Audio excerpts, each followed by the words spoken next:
Sir একটু তৎপুরুষ সমাজটা মানে কত সহজে শেখা যায় যদি একটু বলতেন এবং যেন ক্লিয়ার হয় জিনিসটা। ধন্যবাদ। আসলে সমাজটাই তো সহজ। আমি জি স্যার, একটু তৎপুরুষ দেখেন। বলার আগে পুরো সমাজটা একটু বলি। হাঁস, মুরগি, এইটা দ্বন্দ্ব সমাস। কেন দ্বন্দ্ব সমাস? এখানে দুটো জিনিস পাওয়া যাবে, একটা হাঁস পাওয়া যাবে, একটা মুরগি পাওয়া যাবে।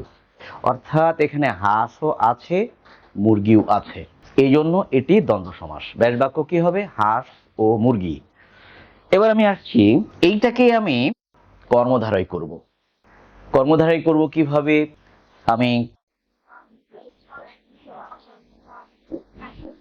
লিখলাম পোল্ট্রি মুরগি। এখন হাঁস মুরগি যখন বলেছি তখন জিনিস ছিল দুটো, হাঁস ও মুরগি, দ্বন্দ্ব সমাস। কিন্তু যেই না বললাম পোল্ট্রি মুরগি, এখন জিনিস একটা, এখন কিন্তু কর্মধারয় সমাস হয়ে গেল। এবার এই কর্মধারয় সমাস এবং তৎপুরুষ সমাসের মধ্যে অনেকেই পার্থক্য করতে নিষেধ করেছেন। অনেক বড় বড় মনীষী বলেছেন এটাকে আলাদা করবার দরকার নেই। কোন যুক্তিতে তারা এক করতে বলেছেন সে বিষয়ে আমি আগে দেখছি। যেমন তৎপুরুষ সমাসটা কি? তৎপুরুষ সমাস হচ্ছে বিভক্তি বিভক্তি লোপ পেয়ে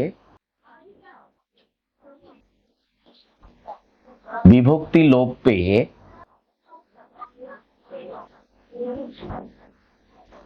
সংক্ষিপ্তকরণ, এটা হচ্ছে তৎপুরুষ। সমান সমান তৎপুরুষ। এখন মূল বিষয় হচ্ছে বিভক্তি কিংবা অনুসর্গ। আগে যেটা যে হতে থেকে চেয়ে অপেক্ষা এগুলো বিভক্তিই ছিল, এখন এগুলো অনুসর্গ হয়েছে। আমরা যদি বলি বিভক্তি লোপ পেয়ে তৎপুরুষ সমাস হয়। আমি জাস্ট উদাহরণ দিয়ে দিচ্ছি। র কে দেখা সমান সমান রথ দেখা। বাদ পড়েছে কোন? এইটুক বাদ পড়েছে, একটা বিভক্তি বাদ পড়েছে, অমনি তৎপুরুষ হয়ে গেছে। খুবই সহজ। আর ব্যাস বাক্য না জানলে তৎপুরুষ সমাস হবে না। এর ব্যাস বাক্য খুব সোজা, এর ভেতরে একটা বিভক্তি দিতে পারলেই তৎপুরুষ। আমাদের পরীক্ষায় কিন্তু আসবে রদ। এখন আমি যেই না একটা বিভক্তি দিতে পারবো, আমরা এটাকে বলতাম দ্বিতীয় তৎপুরুষ, কিন্তু এখন বলি কর্ম তৎপুরুষ। আবার এই যে লাঠি পেটা, লাঠি পেটা, এটার ব্যাস বাক্য কি হবে? লাঠি দ্বারা পেটা সমান সমান লাঠি। এখানে কি এই দ্বারাটা লুপ্ত হয়েছে, এইটাকে আমরা বলি করণ তৎপুরুষ। আগে বলতাম তৃতীয় তৎপুরুষ, কিন্তু এখন নাম হয়েছে করণ তৎপুরুষ। এবার আসছি, জেল হতে মুক্ত সমান সমান জেল মুক্ত। এই হতেটা বাদ পড়েছে, হয়ে গেছে অপাদান তৎপুরুষ। আগে এটার নাম ছিল কি? এটার নাম ছিল পঞ্চমী তৎপুরুষ, হয়েছে অপাদান তৎপুরুষ। এই যে জলে মগ্ন, জলে মগ্ন সমান সমান জলমগ্ন বা জলমগ্ন। এই যে একার, এই একারটা হচ্ছে একটা বিভক্তি, এই বিভক্তি এটা বাদ পড়েছে, হয়ে গেছে জলমগ্ন। আগে এটার নাম ছিল সপ্তমী তৎপুরুষ, এখন নাম হয়েছে অধিকরণ তৎপুরুষ। কারণ আমরা জানি অধিকরণে তিনটা বিভক্তি যে কোনো একটা থাকবেই, হয় এ অথবা তে অথবা অন্তস্থ। তাহলে তৎপুরুষ সমাস কেন হয় সেটা আমি বললাম। এখন বলছি মনীষীরা কেন কর্মধারার সঙ্গে ওটাকে পার্থক্য করতে নিষেধ করলেন। যেমন আমরা বলছি তাল গাছ, তাল গাছ। এইটার ব্যাস বাক্য কি হবে? ব্যাস বাক্য হবে তালের গাছ। আমি সমাজ থেকে ব্যাস বাক্য করলাম, মানে একটা র বিভক্তি দিলাম, ব্যাস বাক্য হয়ে গেছে, তালের গাছ। আচ্ছা, এবার আমি এইটাকে যদি আমি লিখি বট গাছ, এখন কি আমি বটের গাছ বলতে পারবো? না। বটটা কি? বট নামের কিছুই নেই, আমরা বলি বটের ফল। বট কোনটা? আবার বট গাছ, বটের গাছ হবে না, বট জিনিসটা তো আমরা নির্ণয় করতে পারছি না। এই জন্য এখানে বলতে হবে বট নামক গাছ। বট নামক গাছ। যেই না আমি বট নামক গাছ বললাম, একটি মধ্যপদ চলে এলো, অতএব এটা হয়ে গেল মধ্যপদ লোপী কর্মধারয় সমাস। তাহলে যেই না বললাম তাল গাছ, তালের গাছ, আম গাছ, আমের গাছ, কাঁঠাল গাছ, কাঁঠালের গাছ, কলা গাছ, কলার গাছ, তেঁতুল গাছ, তেঁতুলের গাছ। কিন্তু যেই বলছি বাবলা গাছ, বাবলা নামক গাছ, কেন বাবলার গাছ বললে হবে না। শিমুল গাছ, শিমুল নামক গাছ, ওটা শিমুলের গাছ বললে হবে না। তেমনি বট গাছ, বট নামক গাছ, বটবৃক্ষ, বট নামক বৃক্ষ, বটের বৃক্ষ বললে হবে না। এখানে এর দেওয়া যাচ্ছে না। আচ্ছা, এবার আমি একটু তর্কের খাতিরে আসি। আমি যদি বলি যে আম গাছ, তাহলে আমরা আমের গাছ বলতে পারবো, আম গাছ। এখন এইটা আমি যদি তর্কের খাতিরে, যেমন বলেছিলাম বট গাছ, বট নামক গাছ, এবার আমি দেখি আম নামক গাছ লিখতে পারি কিনা। আম নাম গাছ হলো? আম নামক গাছ হয় না, আম নামক ফল। আম নামক গাছ হবে না, আম নামক ফল। এইখানে নামক দেওয়া যাবে না, সুতরাং এটা আমের গাছ বলতে হবে, কারণ আম নামক গাছ হবে না, যে জন্য আমের গাছ। তাহলে এখন আমরা বলি আম গাছের মধ্যে বিভক্তি দেওয়া গেছে, তাই তৎপুরুষ।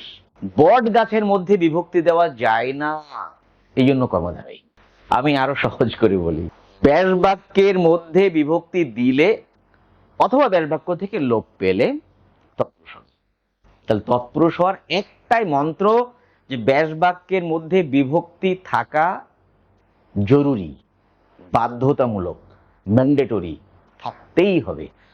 এবারে আমরা দেখাবো নতুন বোর্ড ব্যাকরণে কি কারণে উপপদ তৎপুরুষ রাখা হয়নি। উপপদ হচ্ছে এই যে ছেলে ধরা, এইটাকে আমরা 3 খণ্ড করব। প্রথম হচ্ছে ছেলে, একটি শব্দ, তারপর একটি ধাতু আসবে ধর, তারপর আসবে আ প্রত্যয়, ছেলে ধরা। এই ছেলেটা হচ্ছে উপপদ, আমি লিখছি উপপদ। কেন উপপদ? ধাতুর আগে, ধাতুর পূর্বে, আমরা তো জানি ধাতু যোগ প্রত্যয়, শব্দটা হয় ধাতু যোগ প্রত্যয়। এখানে কি ঘটেছে? শব্দ যোগ ধাতু যোগ প্রত্যয়, 3 খণ্ড এসেছে। এই জায়গাটায় এটাকে আমরা বলবো উপপদ। যেমন উপসর্গ আগে আসে, উপসর্গ কোথায় বসে? আগে। এই যে পদটি আগে বসেছে, কার আগে? ধাতুর আগে, যে জন্য এটা উপপদ। এখন ছেলে ধরায় উপপদ আছে বুঝলাম, দেখি এবার কোথায় কোথায় উপপদ আছে। আমি যদি ছেলে ধরা উপপদ আছে বলে উপপদ তৎপুরুষ বলি, এবার আমি প্রমাণ করব আর অনেক সমাসে কয়েকটি তৎপুরুষ উপপদ রয়েছে। যেমন কলা বেচা, আমরা কি পাচ্ছি? কলা যোগ বেচ যোগ আ, এই যে উপপদ আছে। তাহলে এটাকে কেন আমরা উপপদ তৎপুরুষ বলছি না? এটাকে আমরা বলছি দ্বিতীয় তৎপুরুষ কিংবা কর্ম তৎপুরুষ। কলা কে বেচা, ব্যাস বাক্য কি হবে? কলা কে বেচা, কে বিভক্তি এসেছে যে, কিন্তু এখানে উপপদ আছে। তাহলে আমরা প্রমাণ করলাম, রথ দেখা যদি বলি, রথ যোগ দেখ যোগ দেখ যোগ আ, সুতরাং রদ দেখা এর মধ্যে উপপদ রয়েছে। কই, আমরা তো এটাকে উপপদ তৎপুরুষ বললাম না। তাহলে ডালমে কুচ কালা হ্যায়, আমাদের ব্যাকরণবিদরা কি করলেন, উপপদ রয়েছে যে দ্বিতীয় তৎপুরুষে, তাহলে এটাকে কেন উপপদ তৎপুরুষ বলা হলো না? এবার আসি, আমি একটি তৃতীয় তৎপুরুষের উদাহরণ দিচ্ছি, যেটাকে আমরা এখন বলি করণ তৎপুরুষ। লাঠি পেটা, তো ব্যাস বাক্য কি হবে? লাঠি দ্বারা পেটা। তো এটা তৃতীয় তৎপুরুষ কিংবা করণ তৎপুরুষ। এখন আমি এটা ভাঙবো, লাঠি যোগ পিঠ, পিঠ থেকে পেট হবে, পিঠ যোগ আ। তো এই যে লাঠি একটি পদ, পিঠ হচ্ছে ধাতু, আ হচ্ছে প্রত্যয়, তো তাহলে আমার তৃতীয় তৎপুরুষেও যে উপপদ রয়েছে। এবার আমি আসছি, আমি একটি পঞ্চমী কিংবা অপাদান তৎপুরুষ নেব, যেমন জেল মুক্ত, জেল মুক্ত। এখন এটা হবে কি, জেল হতে মুক্ত, পঞ্চমী কিংবা অপাদান তৎপুরুষ। আমি এখন প্রমাণ করব এর মধ্যে উপপদ আছে। সমান সমান জেল মুচ যোগ ত, এই মুচ হচ্ছে ধাতু, এই যে উপপদ রয়েছে। এবার আমি একটু সপ্তমী কিংবা অধিকরণ তৎপুরুষ নেব, আমি দেখাবো ওখানে উপপদ আছে। মন মরা, ব্যাস বাক্য কি হবে? মনে মরা, মনে মরা, মনে মরা। তাহলে এটা সপ্তমী কিংবা অধিকরণ তৎপুরুষ। আমি প্রমাণ করব এখানে উপপদ আছে, মন যোগ মর যোগ আ, এই যে উপপদ রয়েছে, কারণ ধাতুর আগে যেটা, যে শব্দটা, ওইটাই তো উপপদ। তাহলে কি দাঁড়ালো? এই যে পুরনো বিভিন্ন ব্যাকরণে লেখা ছিল যে উপপদ আছে বলে উপপদ তৎপুরুষ, এখন তো আমি দেখতে পাচ্ছি যে প্রায় প্রত্যেকটা তৎপুরুষের মধ্যেই উপপদ রয়েছে। তাহলে এগুলোকে আমি উপপদ তৎপুরুষ বলছি না, অথচ আমি ছেলে ধরাকে উপপদ তৎপুরুষ বলছি। কেন? যে ছেলে ধর আ, এই কারণে এইটাকে উপপদ তৎপুরুষ বলছি। এটা কি কোনো যুক্তির কথা? আসলে প্রত্যেকটা তৎপুরুষের মধ্যে উপপদ রয়েছে। এখন নতুন ব্যাকরণে এইটাকে কেন তৎপুরুষ বলা হলো না, সেই যুক্তিতে আসছি। যুক্তিটা খুবই সোজা, ব্যাস বাক্য হবে ছেলে ধরে যে, সমান সমান ছেলে ধরা। এখন বলা হয়েছে তৎপুরুষ সমাস হচ্ছে এই শব্দের মধ্যে একটি বিভক্তি যোগ করলে হয়ে যাবে। তাহলে এখন কি আমি ছেলেকে ধরা ছেলে ধরা বলবো? হবে না। যেমন রথকে দেখা রথ দেখা, কলাকে বেচা কলা বেচা।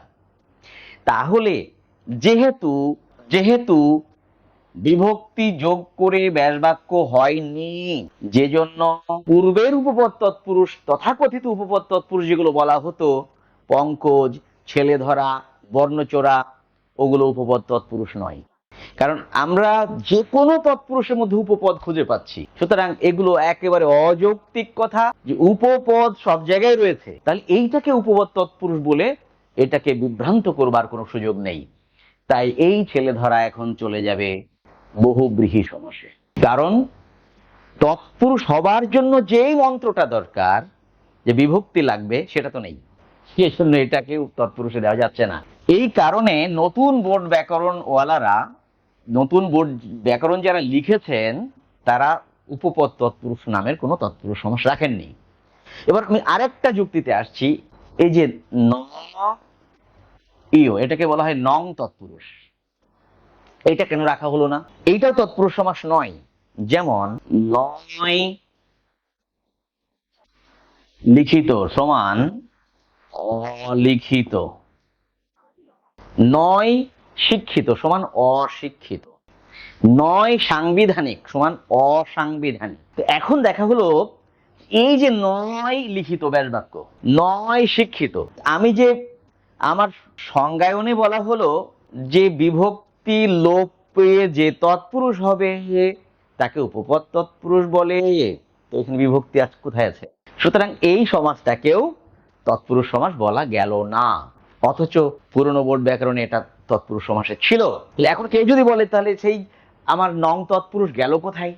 আমার যুক্তি হলো নং তৎপুরুষ সমাস ব্যাস বাক্য করলে এর মধ্যে বিভক্তি আসে না, তাই এটা তৎপুরুষ নয়। যদি কেউ প্রশ্ন করে যে উপপদ তৎপুরুষ গেল কোথায়, উত্তর হলো পঙ্কে জন্মে যে ছেলে ধরে যে, বর্ণচুরি করে যে, প্রিয় বাক্য বলে যে, এই ব্যাস বাক্য দিয়ে যখন আমরা মানে সমাসটাকে বিশ্লেষণ করি, তখন দেখা যায় যে এই ব্যাস বাক্যের মধ্যে কোনো বিভক্তি আসেনি। এই যুক্তিতে এগুলোকে তৎপুরুষ সমাস বলা গেল না। তাহলে উপসংহার পেলাম, যেই সমাসের ব্যাস বাক্য করলে ওর মধ্যে বিভক্তি থাকবে, উল্টা করে ধরলে যেই ব্যাস বাক্য থেকে বিভক্তি লোপ পেয়ে সমাসটা হবে, ওইটা হচ্ছে তৎপুরুষ সমাস। ওইটা হচ্ছে তৎপুরুষ সমাস। আবার বলছি, যেই ব্যাস বাক্য থেকে বিভক্তি লোপ পেয়ে সমাস হবে, মানে সংক্ষিপ্ত হবে, ওইটাই তৎপুরুষ সমাস। আবার উল্টা করে ধরলে যেই সমাসটাকে ব্যাস বাক্য করলে ওর মধ্যে বিভক্তি আসবে, এটাই তৎপুরুষ। তাহলে নং তৎপুরুষে এখানেও বিভক্তি আসে না, উপপদ তৎপুরুষ যেটা বলা হতো সেখানেও বিভক্তি আসছে না, তাই ওগুলোকে তৎপুরুষের মধ্যে নেওয়ার কোনো সুযোগ নেই। আশা করি এই বিষয়টা শুধু বাংলাদেশ নয়, সারা পৃথিবীর যারা ব্যাকরণ পড়াচ্ছেন, ব্যাকরণ বুঝতে চেষ্টা করছেন, আশা করি সবাই এই মেসেজটা পেলেন। এবং এইটা নিয়ে আপনাদের আর কোনো তর্ক বিতর্ক, ছাত্র শিক্ষক সবার জন্য আমি বললাম, হাজার হাজার শিক্ষক যারা এই ভিডিওটা দেখবেন এবং তারা এই সংশয় দূর করবেন। ধন্যবাদ।